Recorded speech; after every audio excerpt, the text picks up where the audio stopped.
Welcome back. Bruises Pod, where every scar tells a story. I'm Jessica Misch. I am the author of Camouflage Bruises, and we are ramping into episode 5. Got a little treat for you today. This episode is about forbidden love. Okay? It's going to be a little spice-alicious. Right? Forbidden love. If you haven't ever experienced forbidden love, I feel sorry for you. But seriously though, forbidden love. We'll start with a question. Can we agree that forbidden love is like forbidden fruit? Yes. We want to touch. Why is it so enticing, forbidden love?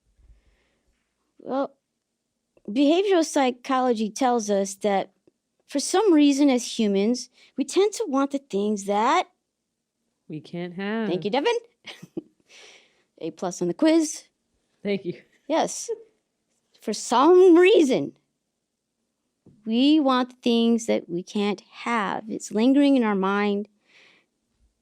And in particular, forbidden love. I'm going to touch on that. I know we're having some, little comic relief here, but it can be a serious topic, especially when we tie into, that's right, identity and the identity journey. All throughout Greek mythology, you hear these stories about forbidden love. I'm not going to go through a whole, history lesson on Greek mythology, but, the story about Orpheus and Eurydice, okay, in Greek mythology, forbidden love. Orpheus was forbidden from looking back at his wife, and when he did, he lost her. Okay, you can read the story. Greek mythology, Prometheus and Thisbe, forbidden love story. They were forbidden to see each other by each other's families, and they could only communicate through a crack in the wall. Okay? This is not an uncommon theme, forbidden love. And for those of us that are where our identities lie in a non-heterosexual binary dynamic, chances are we have at one point or another experienced some form of forbidden love.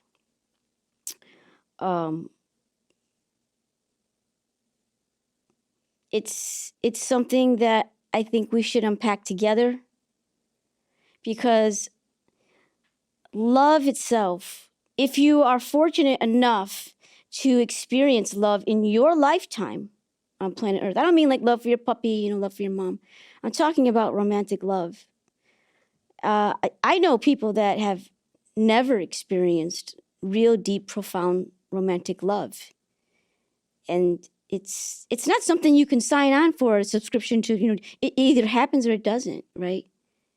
You have no control, by the way, you have no control over it. You can't decide to be in love and you can't decide to not be in love. You can decide to not see the person, or you can decide to see the person, but you cannot decide to be in love or not be in love. The heart decides that. That's the one steering the ship, the heart, your feelings.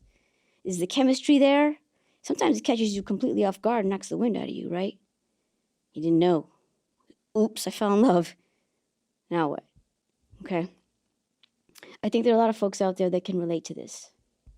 Maybe not everybody. For sure not everybody. Because not everybody has been blessed yet, possibly, with that experience. Some people never will be.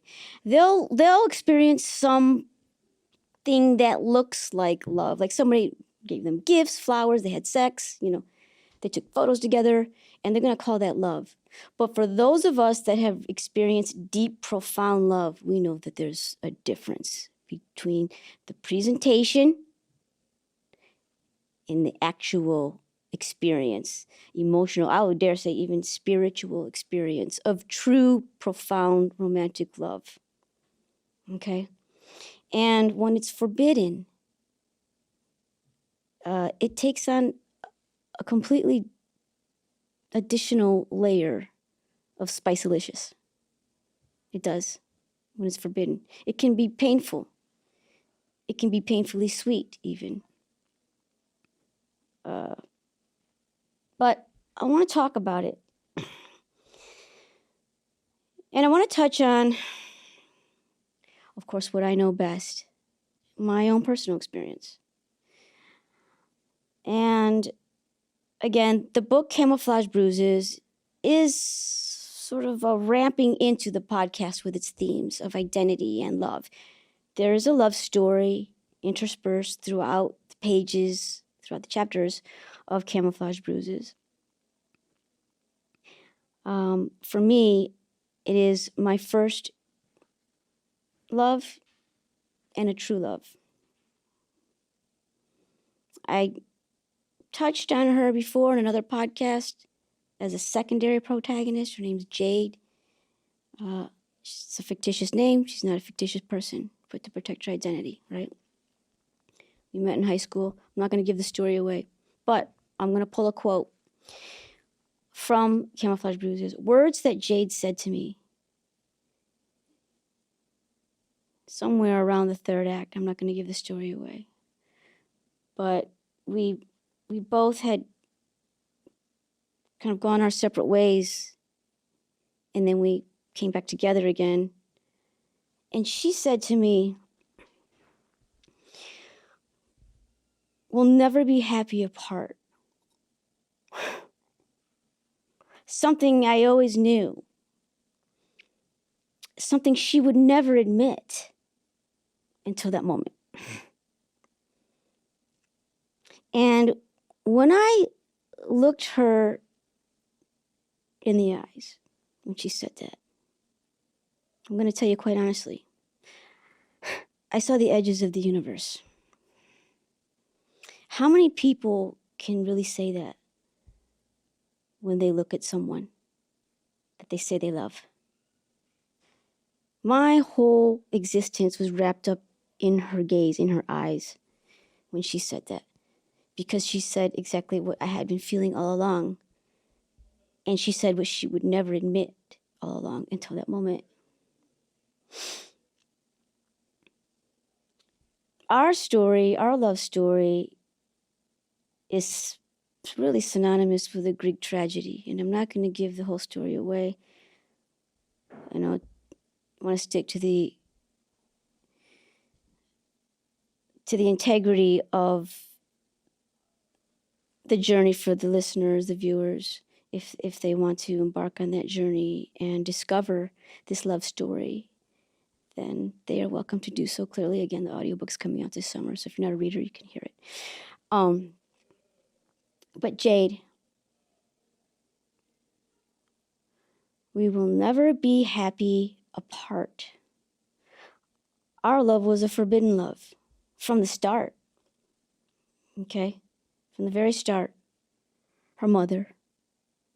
Okay, let me just leave it right there, okay? I'm sure a lot of people can fill in the blanks. Her mother in high school.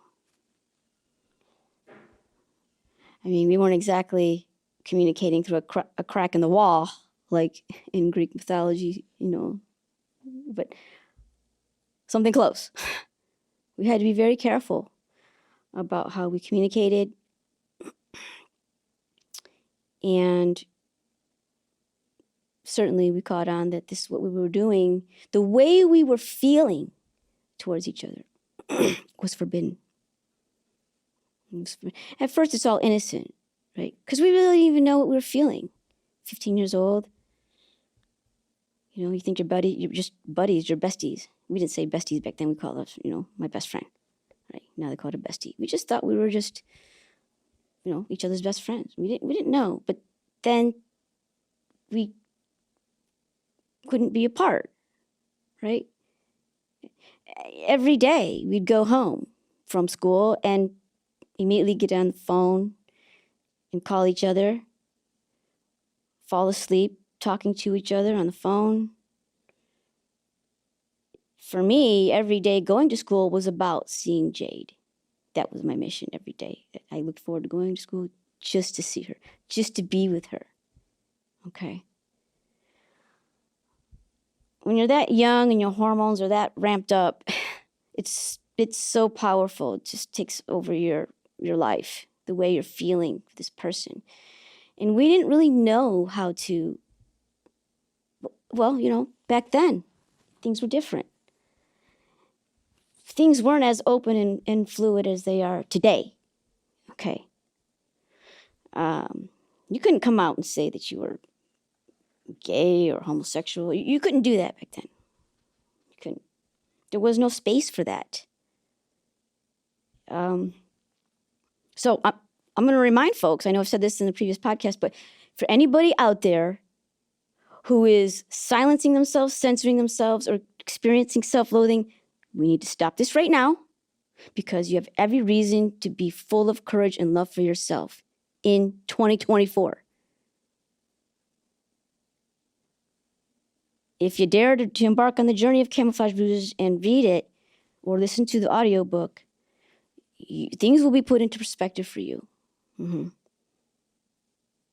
What I had to deal with, what Jade and I had to deal with, we had to erase our feelings for each other. It wasn't allowed. Once people caught on that what we were feeling for each other was so deep, that's right, the peanut gallery started to jump in, and the separation process, and the shattering of the identity, and all of this, right?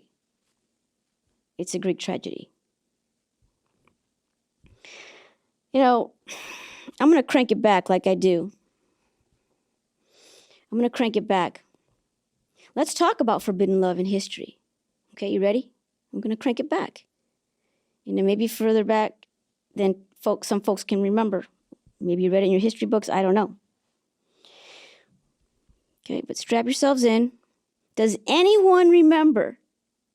That's right, I'm being facetious. Does anyone remember when mixed racial marriages were illegal? I mean, sure, you were aware of it, right? Yes. Hopefully. Yeah, hopefully.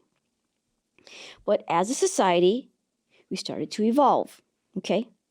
In 1967, the Supreme Court, in the case of Love versus Virginia, drew on the 14th Amendment, okay? And basically struck down all state laws that banned interracial marriage. Right there, okay? 1967, flag in the ground. Forbidden love, no longer forbidden. You follow me? Okay. It took us a minute to get there. Devin, you have a question? No. But think about all of those folks prior to 1967 that were in interracial romances, that were experiencing love. And they had to hide it. Tragedy, right? But as a society, we made the push to evolve. In 1967, with the case of Loving versus Virginia, okay? United States of America, here we go. We're still evolving. We're still unfolding. I still love this country. I do. We have every reason to be very hopeful and proud, really, about the direction. Even though things, okay, the political environment polarized, we've got some people out there like Mr. DeSantos trying to pull us back, but we still have legislation in place. We've made some excellent progress in the past 50 years. Yeah, we have. And we have strong footing to keep it that way, to keep things, we can course correct. We have every reason to be optimistic, as long as we keep the conversation going and we stop silencing ourselves and we use our collective voice and translate that into power, okay? Now, I want to point out something really fascinating. Yeah, does anybody know or heard of Mr. Clarence Thomas, Supreme Court Justice? Yeah, Mr. Clarence Thomas, wouldn't you know? He's the only black Supreme Court Justice. Anybody correct me if I'm wrong here. But last I checked, he's the only. Mr. Clarence Thomas benefited from the 1967 Supreme Court ruling because he's married to a white woman. Okay, great. Mr. Clarence Thomas, Supreme Court Justice, doesn't have to live with forbidden love. We should be happy for him, yes? I see the look on Devin's face. She knows where I'm going with this. Yeah. We should be happy for him. Okay? He's benefiting from our society evolving and integrating. Even. However,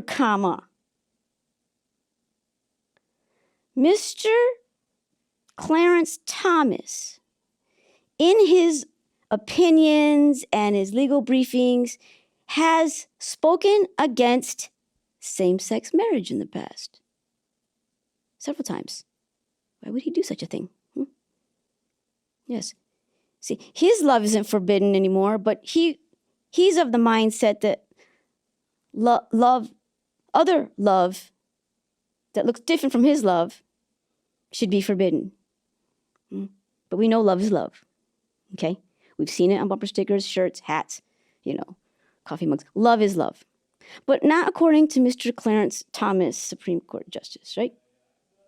And unfortunately, there are folks out there that still think the way he thinks, right? We can call this ignorance. What other adjectives could we use? Devin, do you have any, what can we call these people? Well, I call it hypocrisy if you're benefiting from past legislation that makes your previous forbidden love now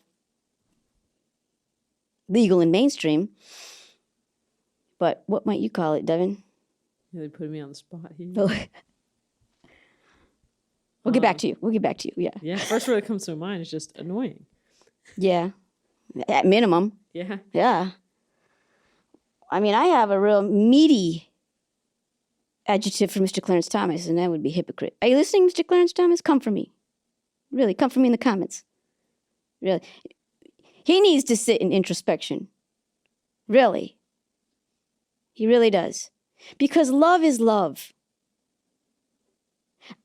I said it before, I'm going to say it again. I have no control over who I fall in love with. That person could take many forms. But in my journey, it has been, for a woman. I'm attracted to women, and I've loved women, right? Deep, profound love, not so much every single time, no. But for people like Mr. Clarence Thomas to hold such a position of power in our country and to hold these ideologies that proliferate hate seeds, I'm going to call them this hate seeds, really. Stop with the briefings. Stop with the opinions about same-sex marriage not qualifying as love that should be validated and recognized under the eyes of God and the legal system in our country. Right? Stop it. We need to put Mr. Clarence Thomas and Ron DeSantis in the same basket. We're going to get back to those two, okay? But yeah, forbidden love. Happy for you though, Mr. Clarence Thomas. Glad your forbidden love is no longer forbidden. That's great. And that's not sarcasm. No. It's truly a wonderful thing when we can take ourselves as a society from a place of ignorance and hate and position ourselves in a position of love and evolution, right? Certainly. So, bringing it back to Camouflage Bruises and my love for Jade, that love was, when you never really get over your first love. It's a stamp. It's like a tattoo on your heart. It sets a precedent in your romantic journeys in life. There's this bar. I felt this way. Will it ever be that way again? You're always seeking it. And you find yourself like disqualifying people. Nope, that's not the one. I'm settling. It doesn't feel the same way. Right. The first love. I'm going to go ahead and pull it forward so we can put things, again, like I like to do, into historical perspective. One fun fact. I know I mentioned that Camouflage Bruises, it started in the incipient stages as part of my senior thesis at Yale. And at Yale, when you're a senior at Yale as an undergrad, I was an undergrad, you have what we call a DUS, Director of Undergraduate Studies, to kind of mentor you through your senior thesis from start to finish. And my DUS was Professor Nancy F. Cott.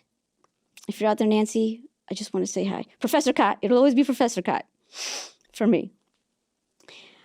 I feel very privileged to have had her as my DUS. Professor Nancy F. Cott, we can all thank her. Yeah, anybody who's in the LGBTQ community owes Professor Nancy Cott baskets of gratitude. She testified with the Supreme Court. Yeah, and she, in 2014, she testified before the U.S. Supreme Court that same-sex marriage actually is a civil and legal contract, not necessarily solely a religious one. So she had a very powerful testimony, and we know the result. She wasn't the only one, right? Now, we know what happened in 2015, okay? The Supreme Court ruled that same-sex marriage is actually love is love. So as a community, we've gotten that legal recognition. And that's our society evolving, okay? So we can only hope that Mr. Clarence Thomas won't try to take us back in time where, his love is no longer forbidden, but we can only hope that he won't try to use his position of power to try to devalue other people's love, okay? Because we have made progress, yeah? And one of the ways we keep that progress going, we hold on to it and continue to progress for those that are not there yet, for those in our society who are still dealing with the pushback of having their love validated. The only way that we can continue to evolve and integrate and recognize and validate is to not be silent, because your silence will not protect you, as Audre Lorde said. It's the first quote in my book, Camouflage Bruises. And we need to use our collective voices. We need to claim our authentic identities and use our collective voices. That is where our power is at. Okay?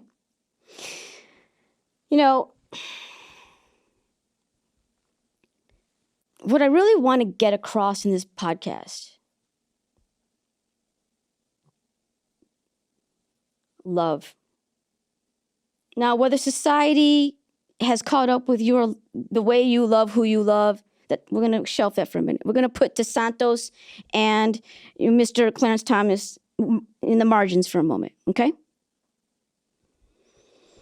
If you, Devin, question, no. Okay. If you are experiencing real, profound, deep love, I got to tell you, that's a shooting star that doesn't come by every day. Maybe once in a lifetime, okay?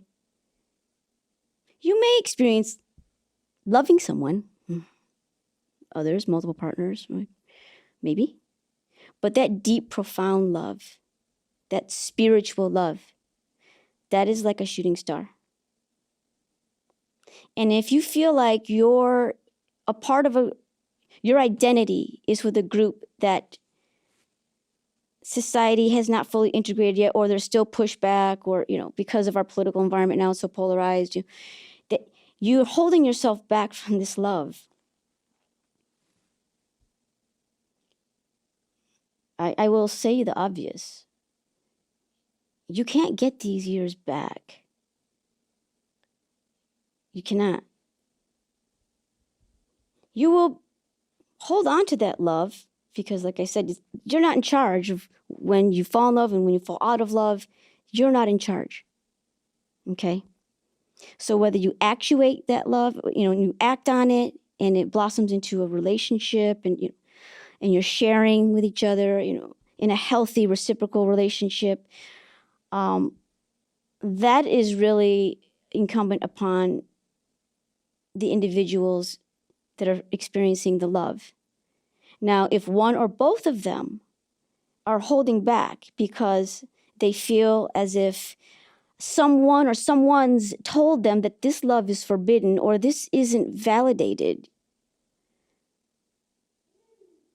you're living a Greek tragedy, a modern day Greek tragedy. And you will possibly, if you're in the middle of this journey, this love journey at the moment in your present life, you may not realize it now, but I assure you, down the road, if you are not living love, if you're not living it, and it's there, it's like an emotional lottery ticket. And if you don't cash that in, that's right, years down the road, you will be looking back. Hindsight is 2020. And there's a big fat word called regret. And it's heavy. It's heavy. And I wouldn't want that for anyone. Jade and I, we were living at a time where it was very difficult to live that love. But in 2024, you have every reason to be full of courage and love for yourself and to live love. If you have the opportunity, if you are blessed with the gift of deep, profound love within your reach, live it. If you're holding back,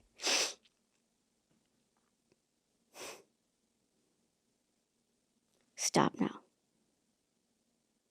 Stop for you and stop for the other person, because time's going by. Your life is going by. And don't live someone else's life. Live your life.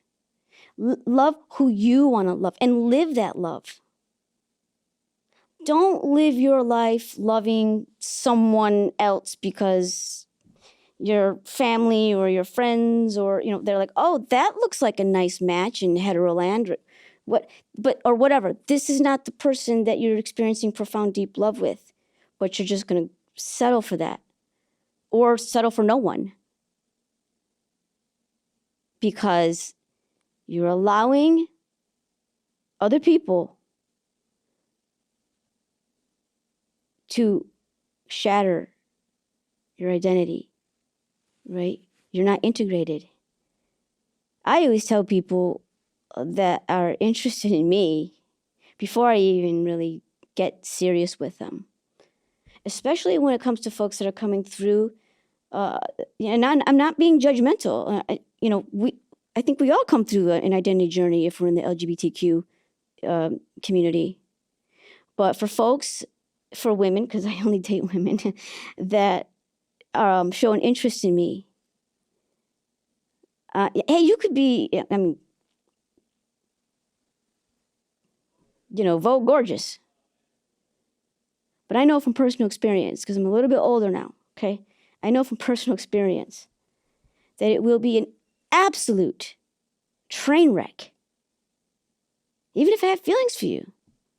If there's potential there for deep love, I'm holding back, trust me. If you do not love yourself, because you cannot love me if you don't love yourself first. If you're living, for example, a double life still, and you have not fully embraced yourself, really, just the inner work needs to be done first. And the feelings don't go away, right? Because like I said, you can't tell your heart when to start and stop loving. The feelings are there. But it's much better to be living it, though, with the person, right? Than just feeling it apart. And like, I'll bring it back full circle to the story with Jade and I. When she tells me in the third act, we'll never be happy apart. There's no reason for us to be apart. But that's our journey in the book. That's our journey. I'm hoping that through my journey that folks will, if they're holding back on embracing deep, profound love in their life, that they will course correct, like today, immediately. At least in their, it's a process, but at least in their mind. Claim your authentic self. Claim your feelings. And don't hold back. Living your true, the life that is waiting for you. A very rich, full, and true life. Who wants to live a false life? Just because they're afraid of judgment from others.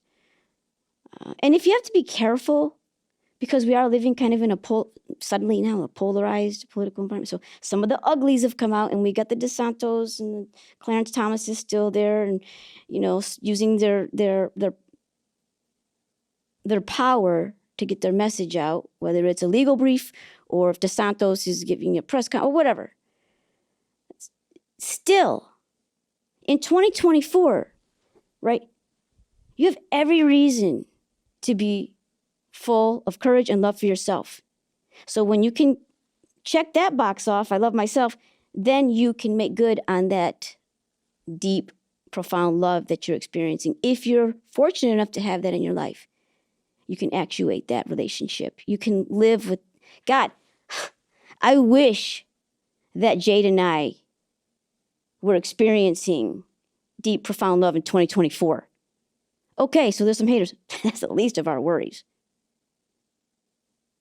We have legislation in place. We have support systems. We have social media. We have communities.